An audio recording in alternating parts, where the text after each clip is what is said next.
Welcome to our vlogs. ഇന്ന് ഞങ്ങൾ ഒരു സിനിമ കണ്ടു. ആ സിനിമയുടെ പേരാണ് ദ ഷീപ്പ് ഡിറ്റക്റ്റീവ്സ്.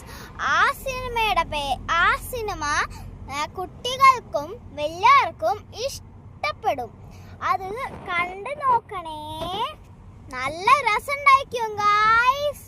ഈ മൂവിയില് ഒരു ഷെപ്പേർഡ് ഉണ്ടായിരുന്നു. ആ ഷെപ്പേർഡിന്റെ പേരാണ് ജോർജ്. ആ ഷെപ്പേർഡിന് ഓരോ ഷീപ്പിന് പേരുണ്ട്. ലില്ലി, പിന്നെ മോപ്പിൾ, പിന്നെ സെബാസ്റ്റ്യനും ഉണ്ടായിരുന്നു. ലില്ലിയാണ് സ്മാർട്ടസ്റ്റ് ഷീപ്പ്. പിന്നെ മോപ്പിളിന് ഒന്നും മറക്കില്ല. പിന്നെ സെബാസ്റ്റ്യൻ ഇടിക്കാൻ പറ്റും. ആ ഷെപ്പേർഡിന്റെ പേരാണ് ജോർജ്. ഒരു ദിവസം ആ ഷെപ്പേർഡ് മരിച്ചു പോവും.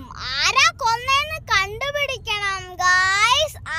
ആ മൂവിയാണ് ഈസി ഡിറ്റക്റ്റീവ്. ആരെങ്കിലും കണ്ടുപിടിച്ചാ കമന്റിൽ പറയണേ. ഷീപ്സ് ആണ് ഇത് സോൾവ് ചെയ്യാൻ പോകുന്നത്. അതുകൊണ്ടാണ് ഈ സിനിമയുടെ പേര് ഷീപ്പ്